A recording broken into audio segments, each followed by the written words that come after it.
సదాశివసమారంభాం వ్యాసశంకరమధ్యమాం అస్మదాచార్యపర్యంతాం వందే గురుపరంపరాం. జ్యోతిషశాస్త్రాన్ని భావితరాల వారికి ప్రసాదించిన ఋషుల యొక్క పాదపద్మాలకి నమస్కారం చేసుకుంటూ, అలాగే నాకు ఈ జ్యోతిష విద్యను నేర్పిన గురువర్యులు జ్యోతిష బ్రహ్మ కీర్తిశేషులు శ్రీ ఏరంకి సూర్యనారాయణమూర్తి గారు, సూర్యశ్రీ దైవజ్ఞ గారి యొక్క పాదపద్మాలకి నమస్కారం చేసుకుంటూ, ఓం శ్రీ మహాగణాధిపతి నమః, శ్రీ గురుభ్యో నమః, హరి ఓం. వీక్షకులందరికీ నమస్కారం.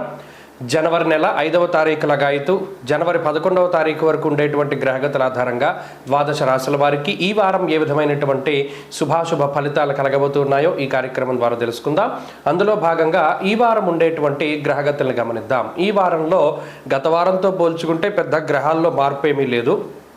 ముఖ్యంగా వృషభ రాశి యందు గురుడు వక్రించి సంచారం చేస్తూ ఉన్నారు. కర్కాటక రాశి యందు వక్రించి కుజుడు సంచారం చేస్తూ ఉన్నారు. అలాగే కన్య యందు కేతు ఎలాగో వక్రగతిలోనే ఉంటారు. మరీ ముఖ్యంగా ధనురాశి యందు రవి బుధులు సంచారం చేస్తూ ఉండగా కుంభమందు శని శుక్రులు, మీనమందు రాహువు.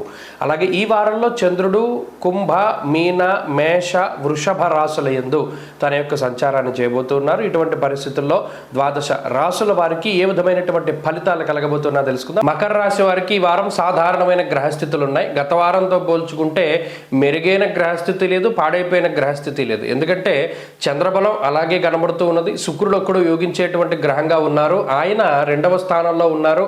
చంద్రుడు శుక్రుడు మాత్రమే యోగిస్తూ ఉన్నారు. ఏలినాటి శని పీడ ఉన్నది. గురుడు వ్యతిరేకమైన ఫలితాలను ఇస్తూ ఉన్నారు. వ్యయంలో రవి బుధులు ఉన్నారు. సప్తమంలో కుజుడు వక్రించి ఉన్నారు. ఇవన్నీ కూడా ఏంటి అంటే కొంత ఇబ్బంది పెట్టేటువంటి గ్రహస్థితులే. అయితే ఇక్కడ మిమ్మల్ని డైరెక్ట్గా ఈ గ్రహస్థితి ఇబ్బంది పెట్టదు, ఇండైరెక్ట్గా వస్తుంది ఏదొచ్చినా కూడా. అంటే ఇంట్లో వాళ్ళకి అనారోగ్య సమస్య వచ్చింది, అది మీకు ప్రశాంతతని కలగజేయదు. అటు మీకు డబ్బు ఖర్చు, శారీరక శ్రమ, అలాగే మానసిక ప్రశాంతత లేకపోవడం.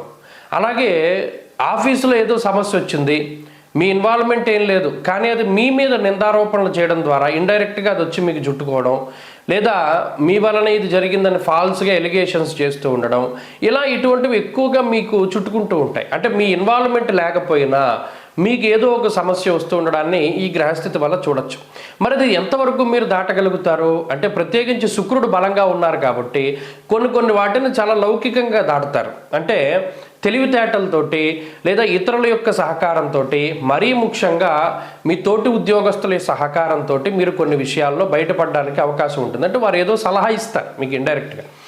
అలాగే ఆరోగ్యపరమైనటువంటి సమస్యలు ఏమీ లేవు. ఇందాక చెప్పినట్టు మీ కుటుంబ సభ్యులకో, మీ ఆత్మీయులకో, దగ్గర బంధువులకో, జీవిత భాగస్వామికో ఎవరో ఒకళ్ళకి సమస్య రావడం, అది మీరు ఫీల్ అవుతూ ఉండడం.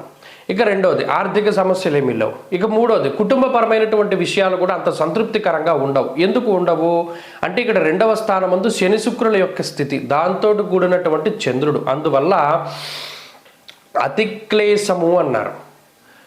ముఖ్యంగా 2వ స్థానమందు చంద్రుడు ఉండడం వల్ల అనేక రకాలైనటువంటి సమస్యలు, అది మాట వల్ల రావచ్చు, మానసిక పరిస్థితి వల్ల కావచ్చు, ఎక్కడో ఉండేటువంటి కొంత ఇబ్బందికరమైనటువంటి పరిస్థితులు ఇంట్లో వాళ్ళ మీద చూపించడం ద్వారా కూడా వారితోటి విరోధం రావచ్చు. కాబట్టి ఇక్కడ చంద్ర శుక్ర శనేశ్వరులు కలిసి 2వ స్థానంలో ఉండడం అనేటువంటిది మాట పట్టింపులకి దారితీస్తుంది. అందువల్ల ఈ వారంలో ప్రధానంగా చాలా ఆచితూచి మాట్లాడుతూ ఉండడం చెప్పదగినటువంటి సూచన. అంతేకాక ఉద్యోగ వ్యాపారాల్లో కొద్దిపాటి ఒత్తిడితో కూడా ఉన్నటువంటి వాతావరణం ఉంటుంది. ఇందాక చెప్పినట్టు దాని తోటి ఉద్యోగస్తుల సహాయంతో అధిగమించగలుగుతారు. అయితే ఉద్యోగ మార్పుకు కానీ వ్యాపార విస్తరణకు కానీ ఇదంత మంచి సమయం కాదు. ప్రత్యేకించి ఎవరిని నమ్మకూడదు ఈ సమయంలో. ఎవరికైనా నమ్మి డబ్బు ఇవ్వడం కానీ, లేదా ఏదైనా ఒక ప్రాపర్టీ కొనుగోలు చేయడంలో థర్డ్ అంటే మూడో వ్యక్తులను ఎక్కువగా ఇన్వాల్వ్ చేయడం కానీ, ఇటువంటివి చేయడం తగ్గించుకుంటూ ఉండాలి.